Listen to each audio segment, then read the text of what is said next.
Right, good evening, everyone, and welcome to Hackney Council's Planning Subcommittee meeting. My name is Councillor Steve Race, and I'll be chairing this evening's meeting. This meeting will be recorded and is being live streamed on YouTube. Councillors taking part in voting this evening present here in the chamber. If any councillors are joining the meeting remotely, they do so as an observer, and they will not be able to participate in the discussion and the vote for any planning application on the agenda. The capacity for the council chamber is back to its maximum, including the public gallery, and I welcome any residents who are here to participate or to observe the proceedings.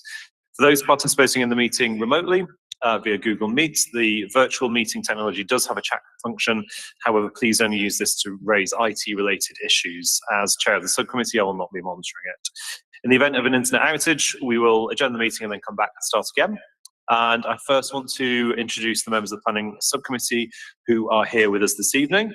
We have Councillor Sarah Young, Councillor Jessica Webb, who's our Vice Chair. We've got Councillor Ali Sadek, Councillor John Narcross, Councillor Claire Potter, and Councillor Michael Levy.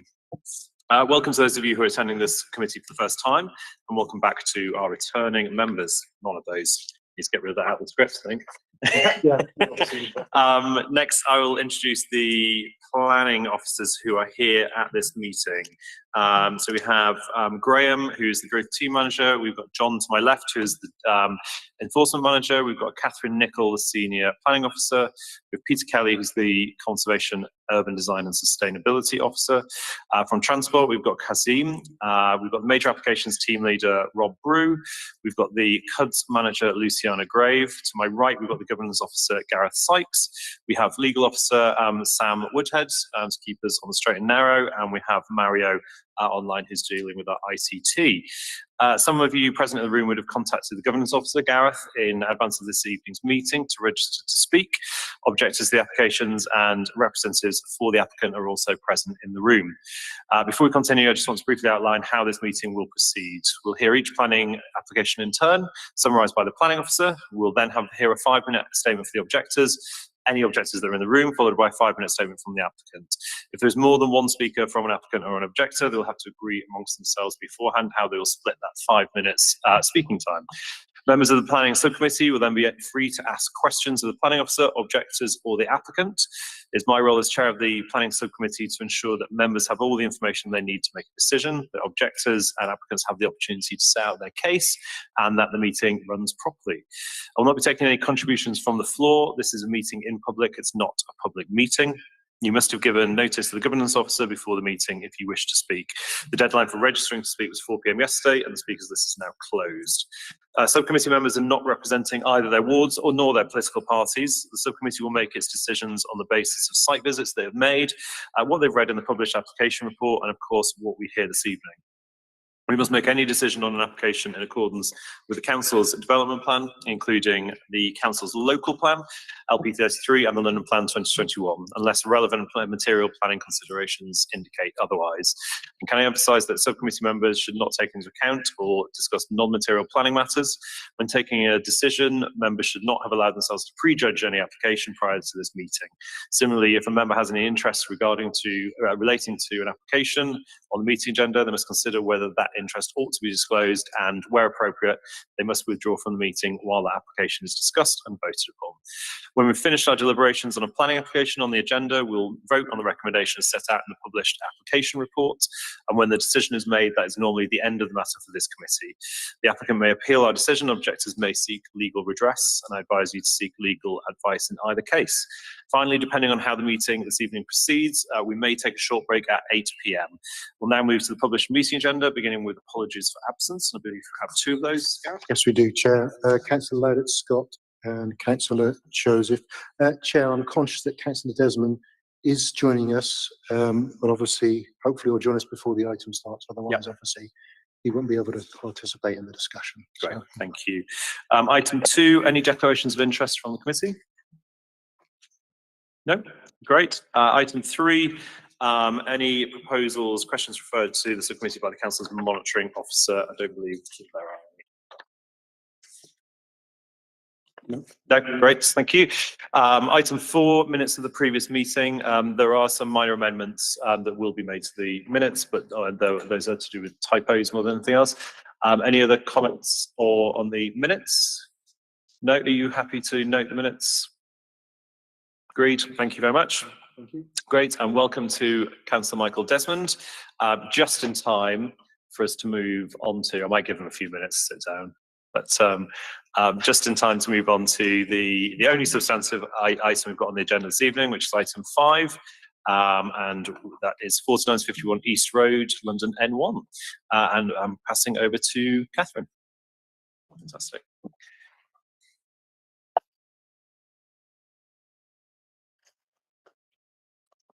Good evening, Chair. Good evening, members. Hope you can hear me okay. So I am presenting item 5 this evening. The proposal seeks full planning permission for a 3-storey roof extension to an existing office building to provide additional office floor space of 2,177 square metres.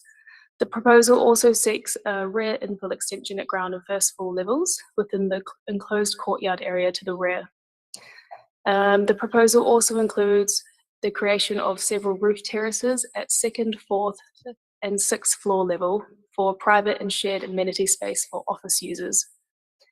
Other works involved include the replacement of the existing plant room with a new plant room in the basement and also at 6th floor level on the roof, alterations to the windows and doors at ground level to provide additional access to the building, and also the relocation of cycle parking and end-of-use facilities within the basement, and also some cycle parking at ground floor level.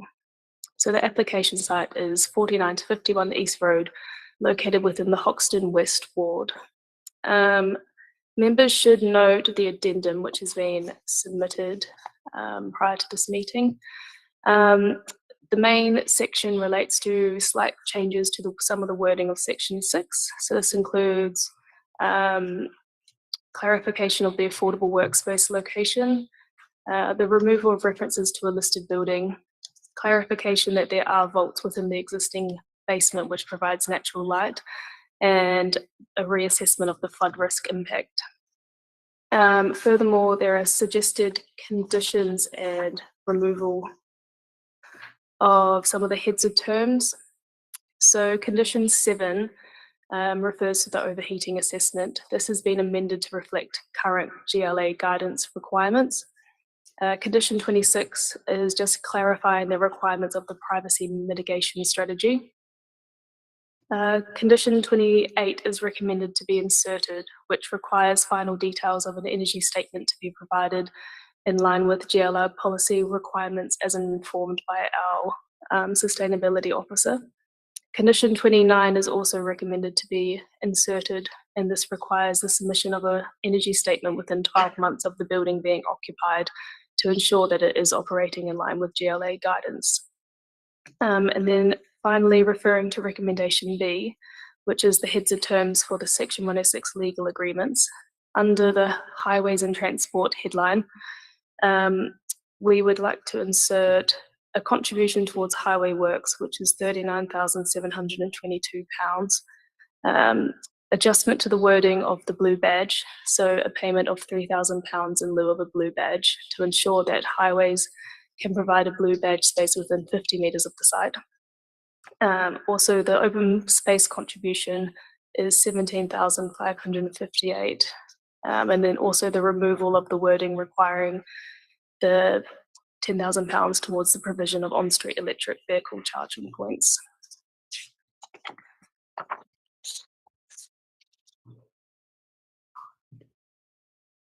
Okay, so this is the application site. It's outlined in red. The site is located on the corner of East Road and Salisbury Street. You can see that Salisbury Street is a dead end, but it has pedestrian access down onto a proper street.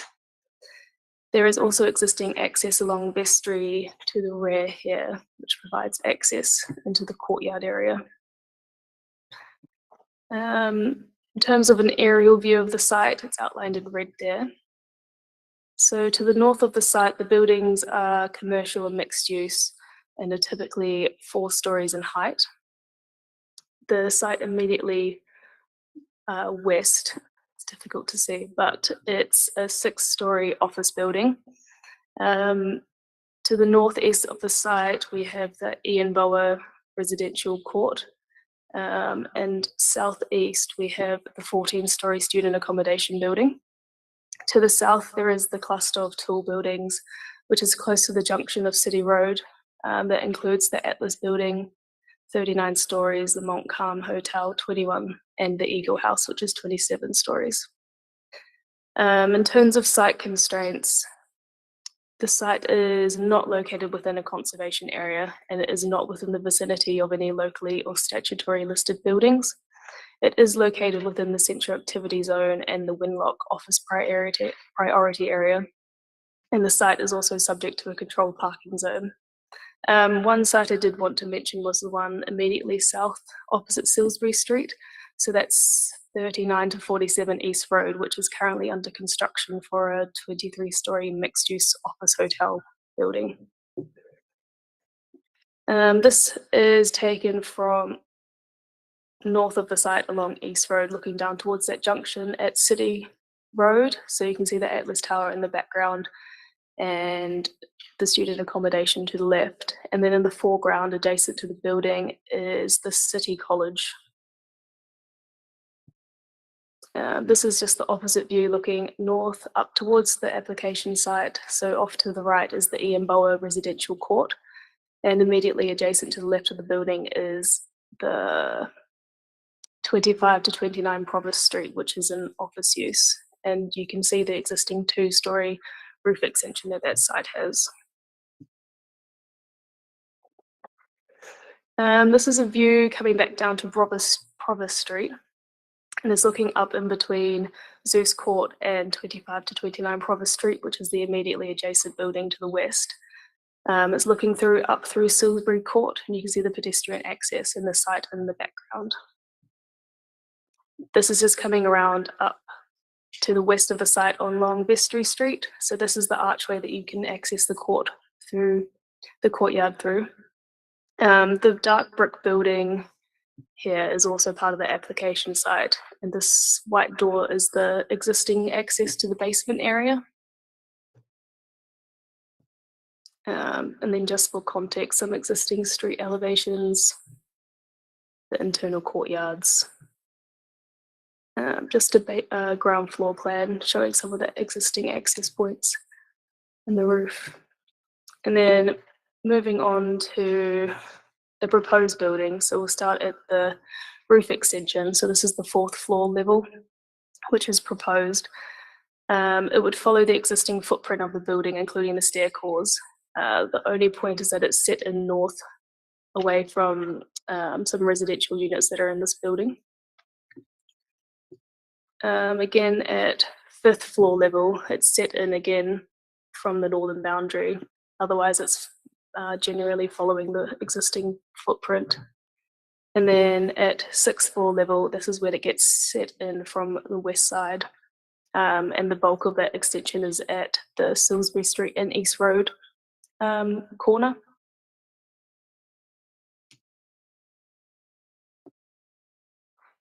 So the proposed office space is going to be 2,177 square metre. This is policy compliant, and it is located within a priority office area and the Central Activity Zone. The proposed office space that is being proposed is well lit, triple aspect, open plan, and provides a high quality floor space. The space is flexible and adaptable for the range of end users in line with our policy requirements. The upper floors are all adequately serviced by the 3 main cores, 2 are fire escapes, and the central core provides 2 lifts. The proposal also includes 10% of floor space as affordable workspace, in line with our policies. Through discussions with our council's regeneration team, it has been agreed that the affordable workspace can be located within the basement and ground floor levels, and this is to be secured via a Section 106 agreement. And then, so moving our way down to ground floor again, this is the infill here. It's just providing a bit more space for the reception foyer area. And then the courtyard also provides a level access lift for users, and then it also has provision of lifts. And then again at first floor, this is just where it's coming out here, the infill extension, and it's just providing additional office space. In terms of the existing floor spaces, so second and third, not much is changing. They're just using the flat roof of that infill to provide some amenity space.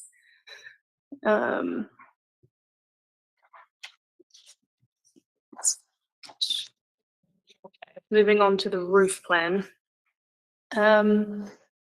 So there will be a number of roof terraces to be provided to ensure the residential amenity of those adjacent residential units. A condition is recommended to secure a privacy mitigation strategy to prevent overlooking of the residential neighbours.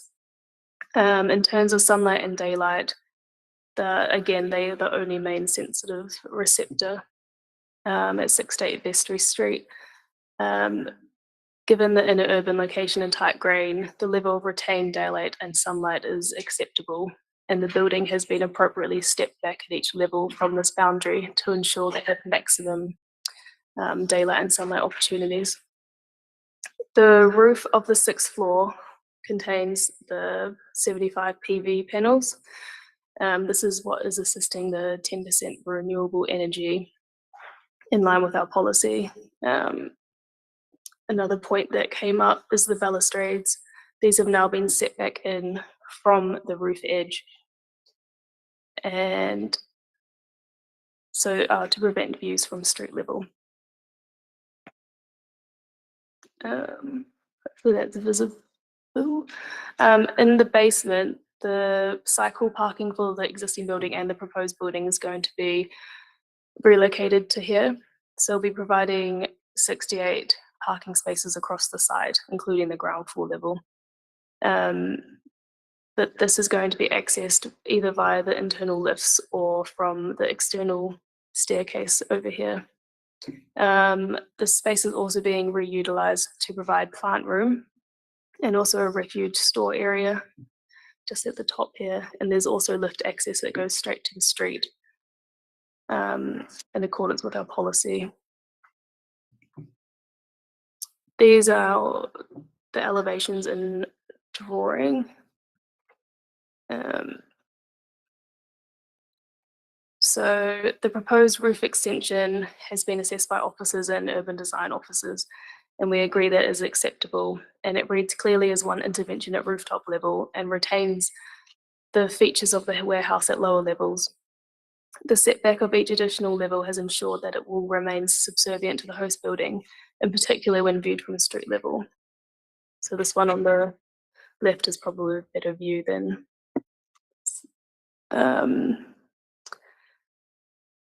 and furthermore, the proposed height of the roof extension is considered appropriate, as it will be viewed against the southern tall buildings and is providing an appropriate buffer between the 23-storey high mixed-use building and the more modest warehouse buildings to the north. So in summary, officers conclude that the proposed new building is considered to be of a high architectural quality and sits comfortably within this dense urban area. The scale of the building is considered to be appropriate and relates well to the existing massing of East Road to the north and to the south. It provides additional high-quality office space within an office priority area using an extension of an existing building. It also protects the amenity of adjacent residential neighbours and ensures there is no adverse impact on the highway. So tonight, officers are recommending the approval of this planning application, subject to conditions and the completion of the legal agreement. Thank you, Chair. Thank you very much for that. In that case, we move on to, there are no objections this evening, so we're moving straight on to sources of the applicants. And I believe that Samuel Lawson is going first, and then Chris Maltby. Are you taking 2.5 minutes each, or? I'll take slightly less, I think. Okay, great. You're doing the lights, so you've got, you know how the lights work, right? Yeah. Good evening, Chair and members. To introduce myself, I'm Sam Lawson Johnston. I'm a resident of the borough.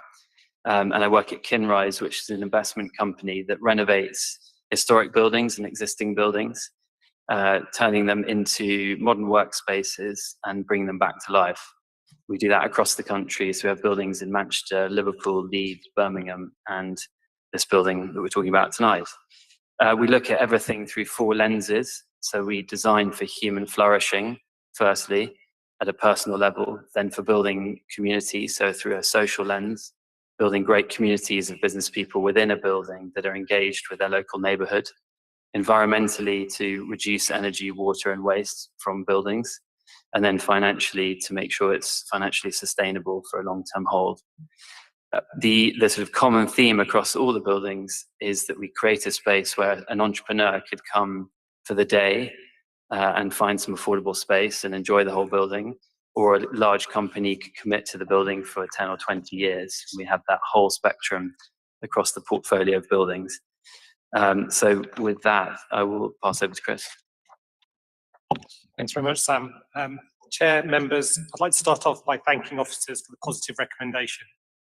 We've worked extremely hard over the last few months, working hard together both through pre-application and the consideration of the application to ensure the proposed development meets the highest standards and complies with the relevant policies of the development plan.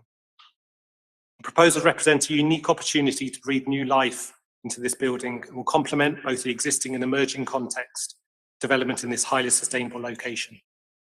By rethinking the building, the proposals will significantly enhance the existing building, both in terms of its appearance and use. The existing tired, cramped and poorly laid out office space will be replaced by modern, high quality and flexible office spaces suitable for a wide range of occupiers, including entrepreneurs and startup businesses. The proposals will also include affordable workspace, specifically aimed at local small businesses who will benefit from access to affordable workspace on flexible terms with a wide range of support.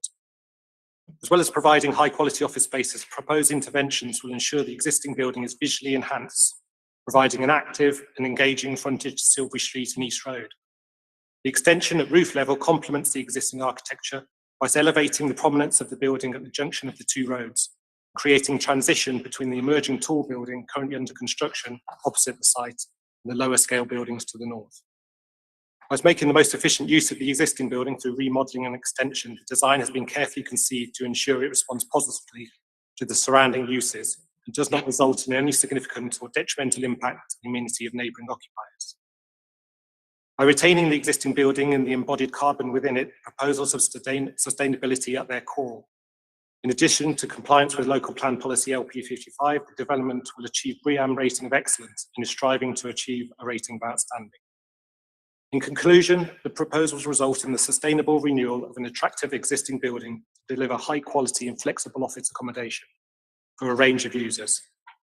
The emerging, significantly enhancing the appearance and use of the existing building and complementing the emerging and established townscape qualities of the area.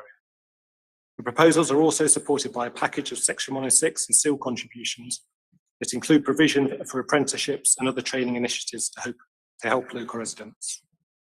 We hope you'll be able to support our proposals tonight, and if you have any questions, we would be pleased to answer them. Thank you very much. Great, thank you very much. And I believe we also have Matthew, William, Peter and Katie to answer questions as well. Is that right? Yep, great. Okay, great, thank you. Questions? Got Councillor Potter and Councillor Webb. Councillor Potter first.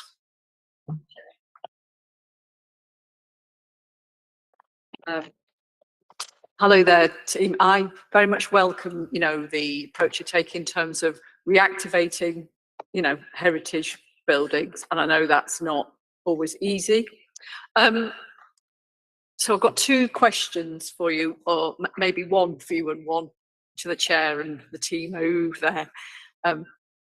So in terms of the London plan, large developments, very much they hope to be zero carbon. And it says when evidence is made that it's not possible to reduce CO2 emissions on site, then obviously carbon offsetting payment arrangements can be made, and I noticed that is part of it. I just wondered whether you could talk a little bit more about the evidence of why you can't achieve zero carbon, because it's not apparent in these papers. I'm sure that you've had a conversation with officers about it. And my second question is, again, I very much welcome the detail in the addendum in terms of the conditions, be lean, be green, in terms of the monitoring that's going to take place. I notice you're going to supply an energy bill for the first year. My query is that the first year just seems to be quite limited to me, because normally it's at least 3 years of energy bills where you can see a more accurate picture of how the building is going to operate. So I was wondering whether that condition, I don't know whether we are restricted in terms of what we can ask, but whether that condition can be increased to ask for 3 years of energy bills. Great, who's gonna take those ones on?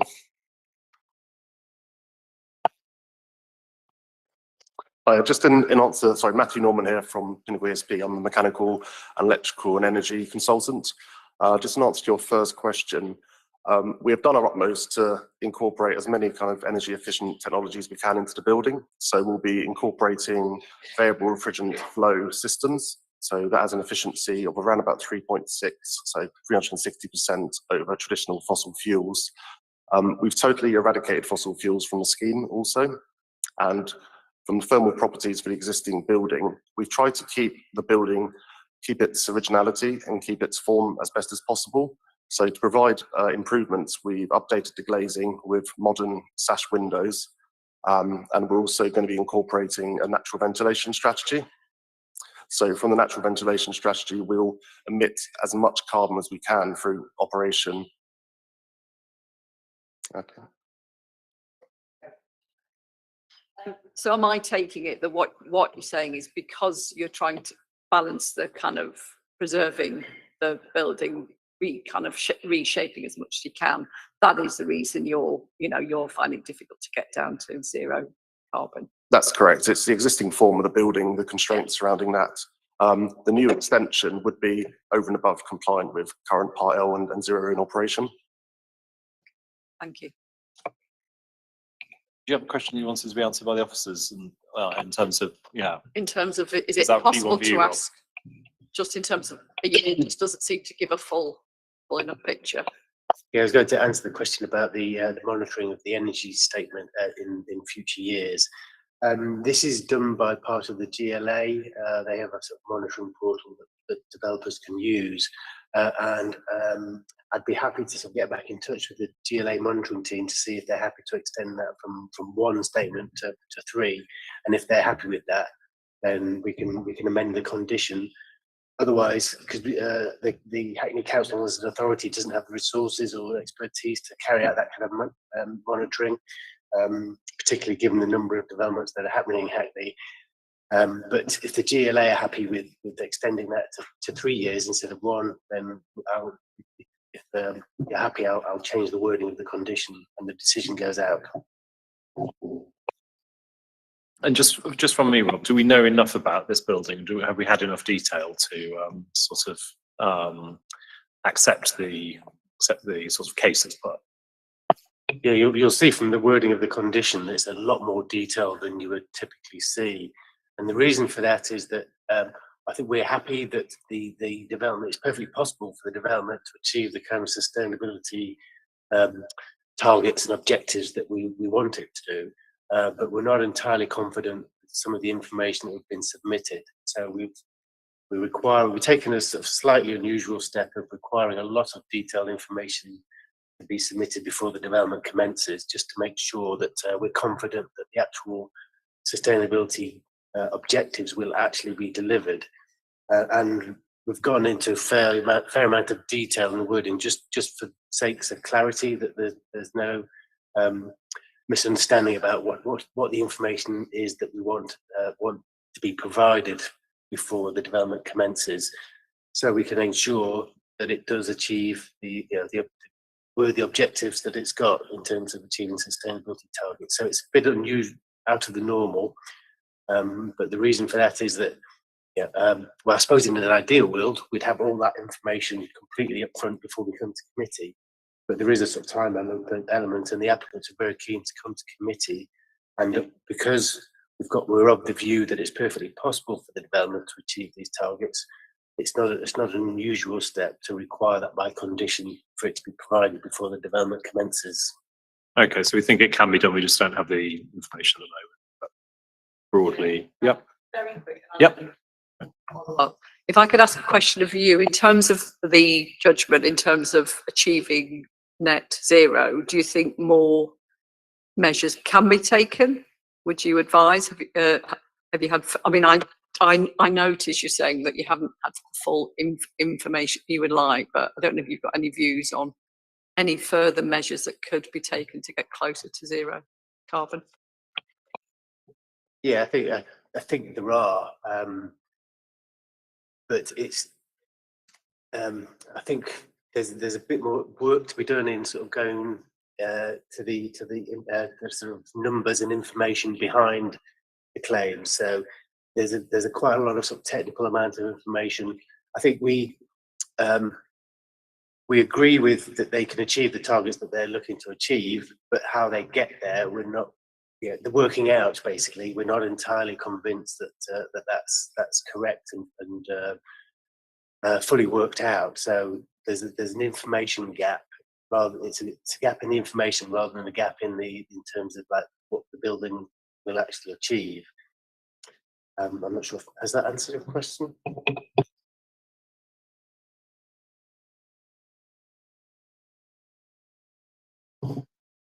Yeah, I mean, there will be some. For instance, on the issue of sort of solar gain and overheating, we think that there are further measures that can be done to reduce that in terms of solar blinds, the passivity of the glazing, the various other things that can be looked at, which haven't been looked at in great detail. But there are issues that aren't fundamental to the scheme, so can be dealt with by a condition and dealt with later on. And so that would fall within the remit of the reports and the discussion under the conditions before commencing construction. Correct. Yes. Great. Thank you, Rob. I'm aware, Councillor Webb, but Councillor Young, is this relevant to this conversation? Are we moving on? Is that all right? Can I ask a follow-up on that?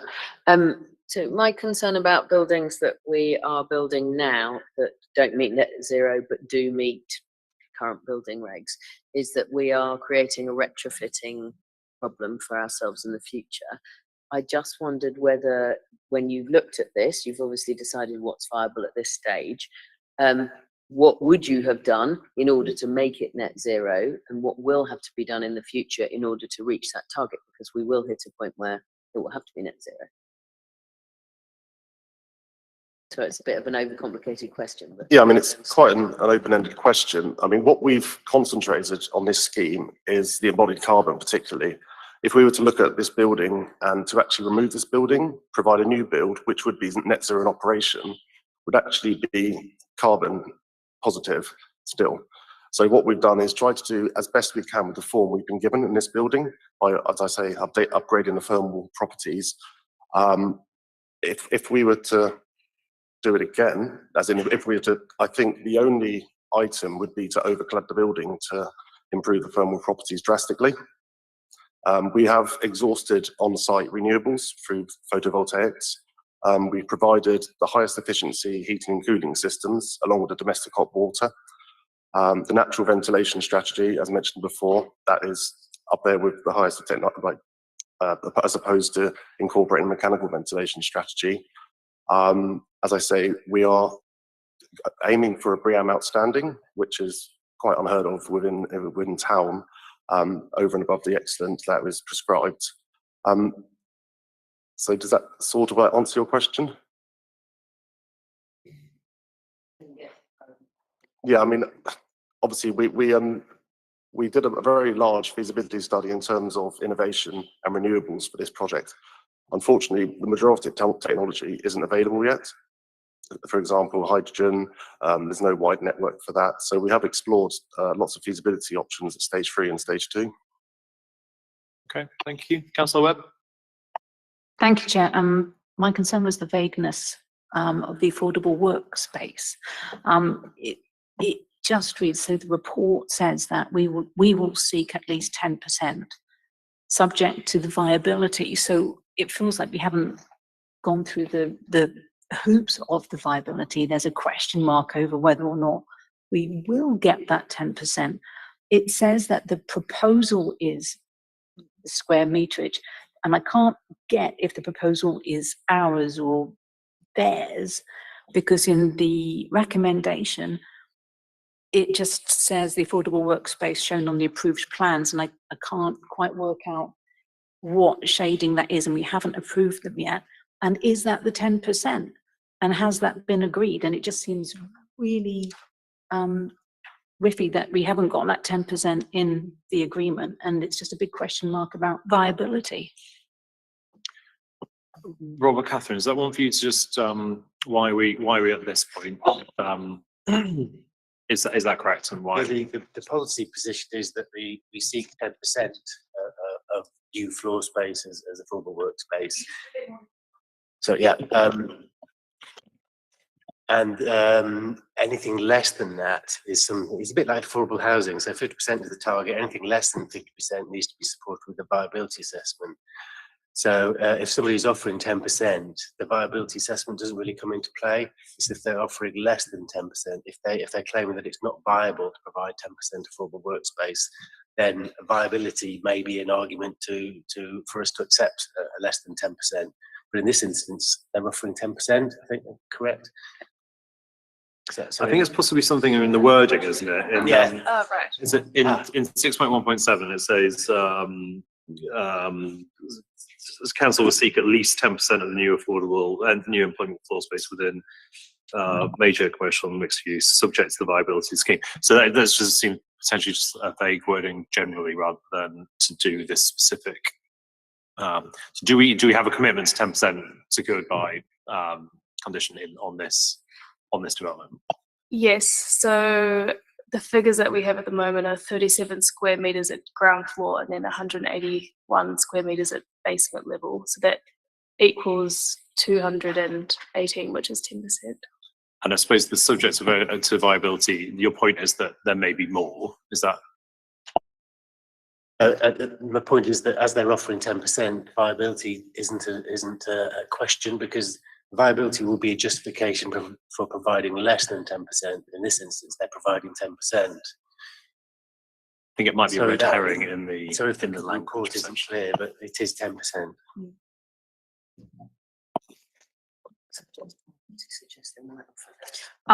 Okay, I mean, maybe we can just look at the applicants and get them to say that they agree 10% without subject to viability, because that just isn't agreeing then, is it? And you talk about ground and basement, and this says ground and first floor. And is there a basement? Because I can't see a basement. Well, I don't want to be in the basement because the bikes are there. This is covered in the addendum, isn't it? Is that right? On 6.1.7, so it's the ground and first floor levels. But you've said ground and basement, sorry. I just noticed that as well. It is as approved in the affordable workspace strategy. It will be in basement and ground floor level.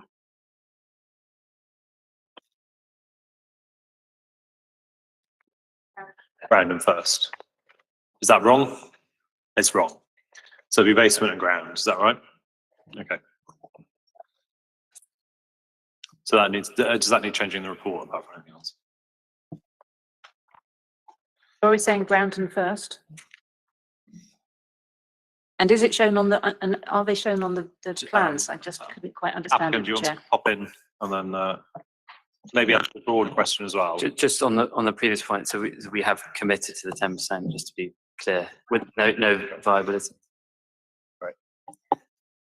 Do we need? Does it matter that the addendum says ground and first, or? I think the point of the addendum was to point out that ground and first was wrong and replace it with ground and basement. Fine. But Chair, the basement says cycle store, refuse and plant.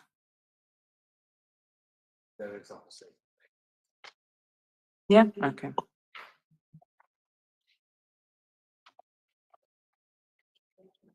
Yes. Chair, so are we saying that the affordable is in, so I just looked at the side which said refuse and plant, and I didn't look at, is in the basement. Basement and ground floor. Yeah. Can we agree that the basement's not a great place for offices generally? And so it's the affordables in a basement. Can we, you know, is it not an unpleasant build? What's the question? I guess the question Reformulate it is, to a question. are we happy that we're agreeing that the affordable, which kind of seems to have jumped from the rooftop terrace to the basement, so that, you know, I just don't think it's a great policy for us to agree to put affordable workspace in a basement. Why are you putting the affordable workspace in the basement of the ground floor? I can refer to the architects after, but we've been in consultation with an affordable provider, and it was their selection of ground and basement. And the basement, or if you imagine walking into the building, I don't know if we can have the ground floor plan, but it has a new staircase formed going down, drawing light in addition to the pavement lights that go in and the vaults that go into the lower ground floor. So I don't know if we have the renders that we supply, but you can see that it's very high quality space at the Silbury end of Silbury side of the building that connects to the reception and to the ground floor, which was the preference of the affordable provider. Okay, and I suppose we went through this at the last committee meeting, didn't we? In terms of affordable workspace, like we're not necessarily talking about affordable desk space with people sitting at desks. This is workspace. It may well be whatever people want to use it for. Lots of people need space that does not have lots of windows apart from anything else. So in terms of photography studios and things like that. So I mean, in terms of policy compliancy, it is compliant as 10%, and it can be wherever it is in the building, right? Yeah, that's correct. Anyone wants to? Yeah, Councillor Levy. Thank you, Chair. Wherever the 10% is, I'm very hopeful that it will be taken up. I just wondered, what are the qualification criteria for proposed occupants? How are we going to monitor whether the proposed tenants are eligible for a discounted market rates? How do we actually monitor it? Is there a robust scheme in place? I don't know who can answer that. It's a general question, and it's probably for the officers, isn't it? About how do we ensure that it is retained in perpetuity as affordable workspace? Yeah, and part of that will be there'll be a workspace management plan which will be agreed, which will have those kind of details in. It's something that our regeneration team get involved in, and they're keen to ensure kind of objectives you've mentioned. So is there a hierarchy of sort of priority that we apply? Is there a standard that we have here in Hackney when it comes to affordable workspace? Well, it tends to vary from site to site, and given the size of the accommodation, the location of the accommodation, the kind of demand there is in the area. For instance, in some areas it'll be very, very low rent accommodation for artists, which is their priority. In others it'll be sort of an incubator space, which is suitable for sort of small and medium enterprises, for startups. And sometimes there is the demand for that sort of rented desk space, but it varies. What's going to be proposed in this particular building, I can't say at this time, because I think there's more work to be done on the management, and it depends on the efforts of the developer in attract. Because the ideal solution is for them to attract an affordable workspace provider off our list, who we know what they do, and they're doing the same sort of things that we want. Then we can sort of leave it to the workspace provider with confidence. The problem arises when a developer doesn't manage to get someone off our approved list and wishes to run it themselves. Then it's a lot more effort for us to make sure that we're monitoring what they actually do, and it's not just providing cheap space for somebody who a kind of company that we don't really want to promote. See what I mean? But there are three options, I think, and that's also secured by condition before operation of the building. Is that right? Yeah, by Section 106. Okay. I can probably just add in there as well that the Section 106 agreement secures the affordable workspace. It doesn't just secure the affordable workspace. There are obligations relating to affordable workplace statements as well. They get submitted, and as part of those statements, there's information in there is about which industries is targeted, and that there is engagement with local businesses and so on. So it's set up. Okay, Councillor Levy. Councillor Potter? I just want to follow up the points that Councillor Webb was making, only that I'm a bit confused and I may have missed some of the details, so I apologise. So my understanding is that there is going to be office space in the basement from what's being discussed. But if you look at the flood risk impact, it talks about the increased potential for elevated groundwater, but then on the addendum, it talks about the assessment does not relate to the proposals. No basement works are proposed other than retrofitting the space for cycle store and refuse storage. So I'm a bit confused. Are we having office space in the basement, or is it just refuse, cycle store and refuse storage? And that's in the addendum that we've just received. Can you just say what number it was as well? So that's on page 2 of the addendum, and the original statement on the flood risk impacts on page 41. So of the main 6.8. agenda pack. So your point is that the discussion is that we've had that there's office, there's workspace going into the Included basement. that there is office space in the basement. But that's not referenced around the flood risk impact assessment. I'm Is it- confused with the flood risk impact in So, the information. okay, that's fine. So can the applicant potentially just walk us through why that might be the case, or what's the issue there? Yeah, thank you, Chair. Basically, the basement space is existing. It's already used for office use. So we're just converting it, and so it will be used for, part of it will retain that existing use, office use. Part of it will be used for bicycle storage, shower facilities and that sort of thing. But it's an existing space. We're not doing any structural changes. So there is no issues in terms of groundwater because it's an existing space.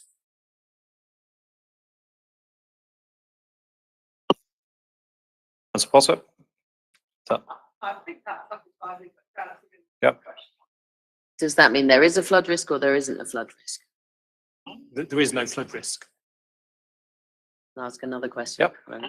Yep. So just looking at this basement office space, the original version said the basement office spaces do not benefit from natural light. The addendum says they do benefit from natural light. Is that because you are doing works which will bring more natural light in, or because we already think there's enough natural light down there to use as office space? And could you just, I can't get a really good understanding from the pictures and the presentation of kind of how light it is down there. What will it be like? What will the quality of the light be? I'll pass on to the architects in a moment, but just to say there are existing light vaults which allow light into the basement space, but we are making interventions as well which will open up the space. So it already is served by light, but we are improving the situation as well. You mean, when you say opening up, what does that mean? Yes, so the ground floor plate, actually, which is quite hard to read from the plans, runs across different levels.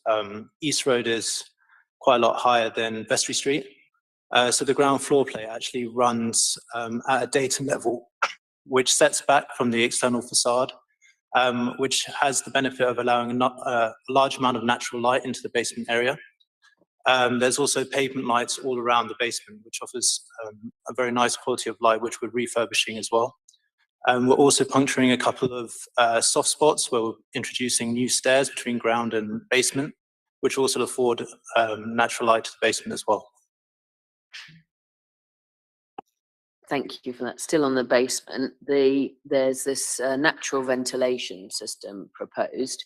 I'm just a bit concerned about being in an underground space where we've basically got bins, bike stores and other possibly smelly things, and a natural ventilation system which may or may not be brilliantly effective.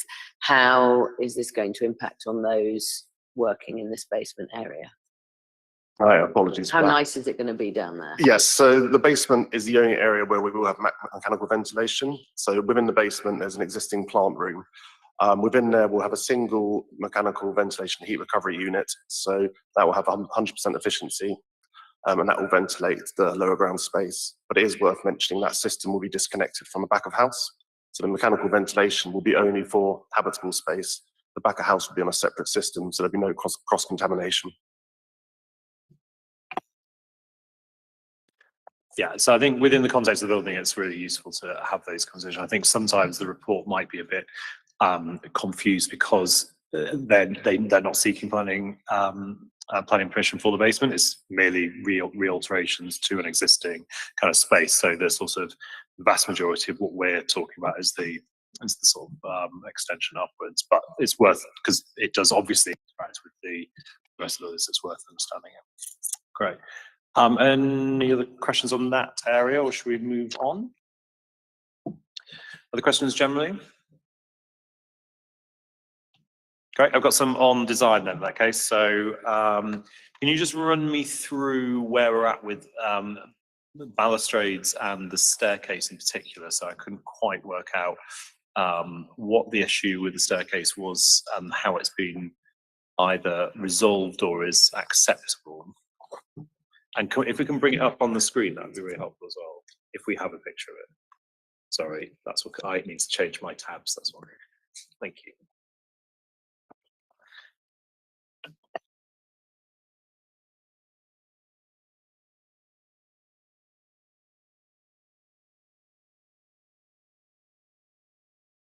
Apologies. So we have received revised drawings for just the balustrades. So it's a bit hard to tell, but you could see it quite clearly. It was like right on the roof edge. So we were concerned with it drawing your attention up to the extension. So that has been set back by quite a way. So I think they measured it. It would be visible barely from about 32 meters away at street level. But then in terms of the stair core, we sought amendments to reduce it, but it became a practical issue with it kind of conflicted with the fire safety requirements of the building. So that stair core in the front there, it follows up the existing fire escape. And that was the most practical way to ensure that those top levels had that same assurance. Okay, so Yeah. so they're taking the staircase up to, so it starts halfway the building, it's going to continue up on the new part of the building, and that's fine because it's necessary for the fire safety. Okay, Yes. and the balustrade is being taken back, so you can't see it from street level. Essentially. Yeah, correct. Yeah. Okay, and then just run me on plant enclosure. So am I right in thinking we don't have plans for plant enclosure yet, and that will be secured by condition as well? Is that right? And that will be on the roof. Yeah, so where the 5th floor level finishes and then the 6th floor is set back, there's going to be an area where a plant enclosure is going to be positioned, but we've discussed it with urban design and we're comfortable with the location. It's really set back from all views. So we've just put a condition to secure final details of what that is going to look like and what sort of materials are going to be to make sure it's acceptable in appearance. Okay, thank you. And then just another one from me in terms of the Hackney Society argue that 2 stories would have been preferable to 3 stories. I mean, obviously, anyone that knows the street will sort of be aware of the buildings around. So could you just explain why it's policy compliant and why we think it's acceptable or doesn't cause harm?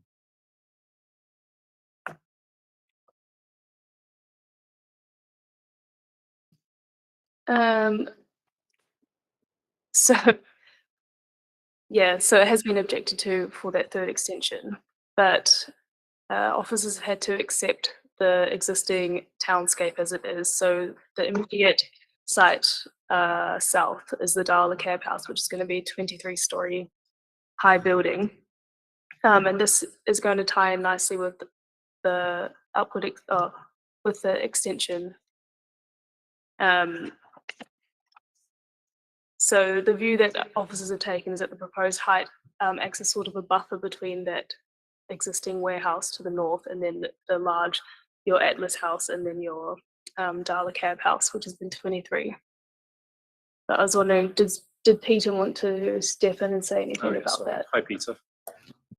Hi, yeah, I'm happy to sort of reiterate that. So yes, it is a slightly taller roof extension than usual, but we think that it's we think that this site, given its specific context has a little bit more capacity than other 4-storey former warehouse buildings in the locality, which have 2-storey extensions. And we think that's because, partly because it's adjacent to a new 20-storey tower, and the full height of the proposal ties in with the sort of 6-storey datum which runs to the north, and is part of we're stepping down in height as well from that height towards the lower context nearby. We think that the site has a bit of extra capacity, partly because it's not in a conservation area or close to any listed buildings. We're comfortable with the subservience of the scheme, and we think that the top floor is set back enough that it will be relatively well hidden from street level. Some of these drawings that you see, particularly that one on the right, it does emphasize the height, but that's from a view which you wouldn't have on the street. If you're looking up at the building, that top story would be much less visible. So yeah, we think that the height in this particular context, it does also step down to 2 stories further along Silbury Street to the lower context there. So yeah, in this particular context, we think that it's acceptable, and that the massing is still subservient to the host building. Great, thank you very much. And then could I just bring in Kazim as well, just on cycling. So I know we don't have a specific cycling plan for how layout, etc. It still seems to rely on 2-tier, is that right? Only partly. Thanks for the question, Chair. So I think the details are within the report. I believe I'm just going to try to pull it up. But it's partly 2-tier, as well as use of single-tier Sheffield stands. I think the original plan did have some kind of wall-mounted parking spaces, which we've kind of objected to, and they've now been removed. So all in all, it's a much better proposal, quite a mix of single 2-tier as well as kind of larger bikes, and we still have access to the courtyard cycle parking. So there's quite a breadth of different types of cycle parking, but we have recommended securing a cycle parking plan through the Section 106, and we'll look at the details, but we're confident we can achieve quite a good solution to the site. Okay, thanks a lot. I think just for the applicant, 2-tier cycle stands we're not too keen on. They difficult for the majority of people, I think, to sort of use the top tier. So in reality, it becomes slightly useless having the sort of second tier on the top, therefore not fulfilling the obligation. John, Councillor Narcross, sorry, and then Councillor Potter. Yeah, it was just a follow-up question on cycling. In terms of number, I just, correct me if I'm wrong, but I think in some of other applications we've seen, it normally says how many spaces would be required to make a policy compliant, and then sort of compares that. As that kind of comparison isn't in here, is that because it's deemed as being sufficient in terms of number? Yes, so it is policy compliant. I just don't have the calculations on that at the moment, sorry. Right, okay. Councillor Potter? I can't find it, but I noticed when I was reading the agenda earlier, there was a section where it talked about the available space for the predicted number of people in the building was not quite policy compliant, but also, you know, the applicant is proposing to build to use up some of the courtyard space. So I was wondering, in terms of balancing policies, how the decision was made to accept, going into more of the courtyard space, and did that reduce the amount of external space that was available?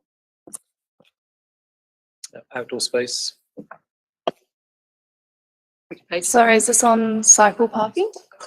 It's the available outdoor space for the amenity space, so it's slightly lower than what would be policy compliant. Can you remember? No, you can't remember because you can't remember what thing it is. I can look it up. Sorry, I can't remember the page.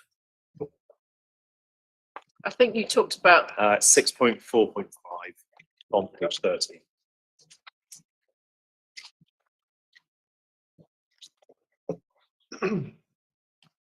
The point in the report is that it's an existing site, isn't it? That's being retrofitted. So but certainly some of the courtyard space has been taken, hasn't it? So I just wondered how that was squared up in relation to the fact that there isn't enough external space.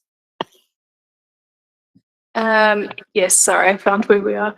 So in total, there's going to be 311 square meters on site. So that is including some of the courtyard area. There's like a raised platform. So that's included, and then the amenity spaces. But then also through the Section 106 legal agreement, we've secured an offsetting payment for the lack of open amenity space. But it's not very uncommon for. So I suppose the point the council was making is that some of the current outdoor space is being utilised as indoor space. Sorry, I'm speaking on behalf, and therefore you're losing outdoor space, but now it's not policy compliant. So how do we view that, I suppose? Yeah, I think the amount of courtyard space that's being lost is relatively modest, and it's heavily outweighed by the amount of additional amenity space that the extension will provide through the roof terraces. But it's a reasonable point. Would we refuse planning permission on the grounds of the loss of fairly modest amount of courtyard space, which isn't a great outdoor space? It's difficult. I think we'd prefer there to not be a loss of any outdoor space, but then there's an improvement in the amount and the quality of the outdoor space that this building will have following the development and pre-development. And our policy does recognise that any shortfalls can be made up by an off-site contribution. So it's a fair point. We'd rather not use the courtyard space, but saying that sufficient harm causes sufficient harm to justify refusing the scheme is a bit of a difficult step to take. And I suppose there's a net increase in outdoor space that just doesn't meet the policy, and we've no idea of knowing whether the net outdoor space meets what might be the policy on the current existing building, I suppose. Go on.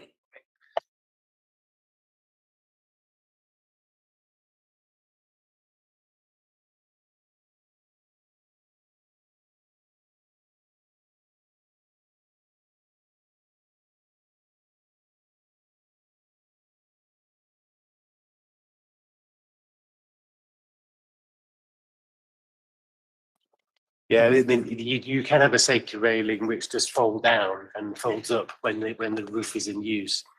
Used to quite often use like what they call the man-safe system, where you basically wear a climbing harness and you clip in, but that's not acceptable anymore.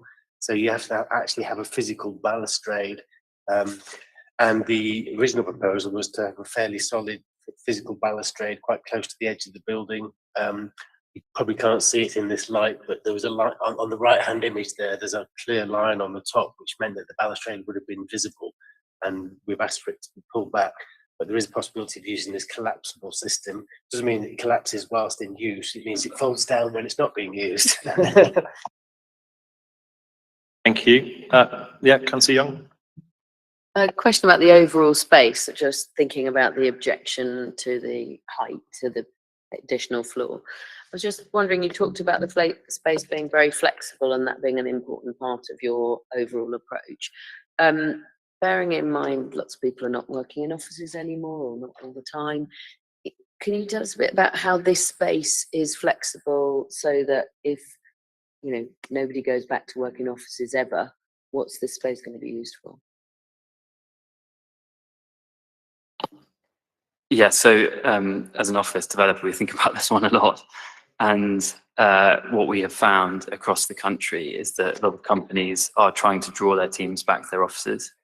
And one of the ways they're doing that is obviously by taking or improving their space dramatically. And one of the things that we provide as a landlord to those companies is lots of bookable amenity space that's beyond their own demise. So a company might take a slightly smaller office when they renew their lease for a long lease, but then have the ability to book meeting rooms that we provide, screening rooms, spaces where they can convene their whole company, for example. So that's been a major part of our model, is to create lots of those spaces so people don't have to build it themselves in their office. They can book it by the hour at a very affordable rate across the building, and it means that space is used all the time. And we all know the sort of unused boardroom that some companies have. It eliminates that waste and saves the end companies money. Okay, thank you. Any other questions? No? Great, I think we covered over all of the areas, that's great. Chair, could I just Sorry, yeah, of course. interrupt one moment just to clarify something in the recommendation section of the report? Summary recommendation is grant subject to conditions and a section 106 agreement. Section 8 then goes on to set out those recommendations in a bit more detail. If you just turn to page 50, let me find it, 52 of the report. Recommendation B is one that is often included and basically provides that any minor alterations can be approved by the chair. Below that text, so below the line ending first approved by subcommittee, there are then various what are effectively heads of terms for the section 106 agreement. So between the final word subcommittee and highways and transportation, there should actually be, and Gareth, if you don't mind noting this for the minutes, there should be a recommendation C, grant permission subject to a section 106 agreement, including these heads of terms. Apologies, Sam, can you just confirm again that page number? Yes, page 52. So there's a short paragraph at the top of page 52, 8.2, ending in the words first approved by the subcommittee. And then after subcommittee and before highways and transportation, there should be a new recommendation C saying grant permission subject to. Thank you. Confirm. Great. Thank you very much, Sam. Okay, so on the basis of that, yeah. Oh, hang on. Councillor Wood first, then Councillor Levy. I mean, I was happy with the answer. Did you want to put in the 10% of the affordable? Did it need to be put in this, or are we actually happy? So my understanding that it is supported by Commission, sorry, not by Commission, by section 106. Can you just point out where it is, do you know?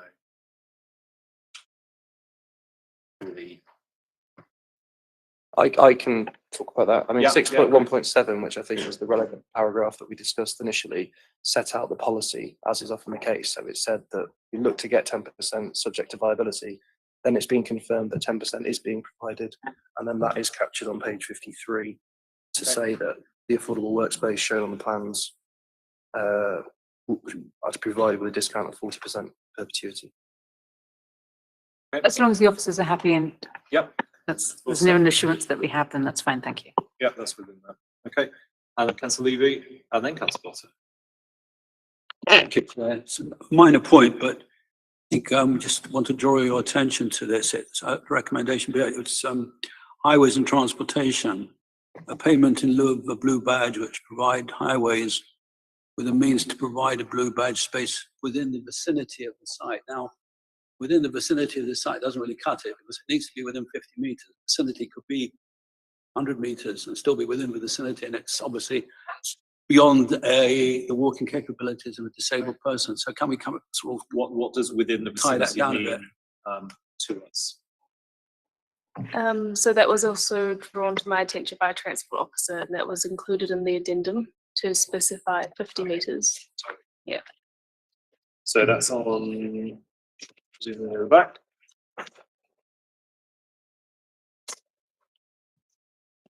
Last page. Within 50 meters of the site, so include that. So that's in there, great. Yeah, it says 50 meters. That's good. And then Councillor Potter. Mine just relates to my previous earlier comment, and Robert, you said that you would write to the GLA to ask for 3 years of Energy Plus. Is that correct? Would this apply to this application? If so, should that go in?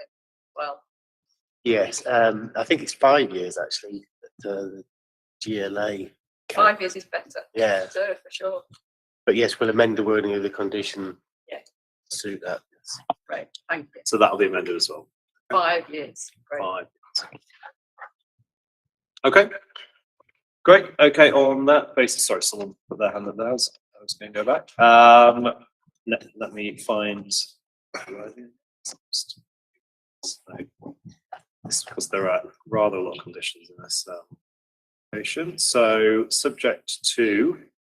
There we go. So move to vote. So the recommendation is that planning permission be granted subject to the following conditions in the Section 106 agreement. So all those in favour, raise your hands. Great, that is everyone. Okay, fantastic. Thank you. I just want to say I think it's overall it's great to bring that building back into use and sort of give it greater use. And it looks like it's a pretty high quality design as well. So thank you very much for coming and joining us, and good luck with making it happen. Thank you to the officers. Hang on, I'm moving slightly far ahead, aren't I? So before we knock it on the head, we've got delegated decisions noted. Noted, thank you very much. Any other business? Nothing that I've received. Committee to note the dates of the planning subcommittee for 2023 now. This was the last one of this year, hopefully. Before, I don't know where we would put it in the calendar. So yeah, next meeting, 11th of January. Great, fantastic. And that's the end of the meeting. So thank you very much. Thank you to everyone online. Keeping us going, Mario in particular. Have a good evening, everyone. Thank you. Thank you, everybody. Thank you.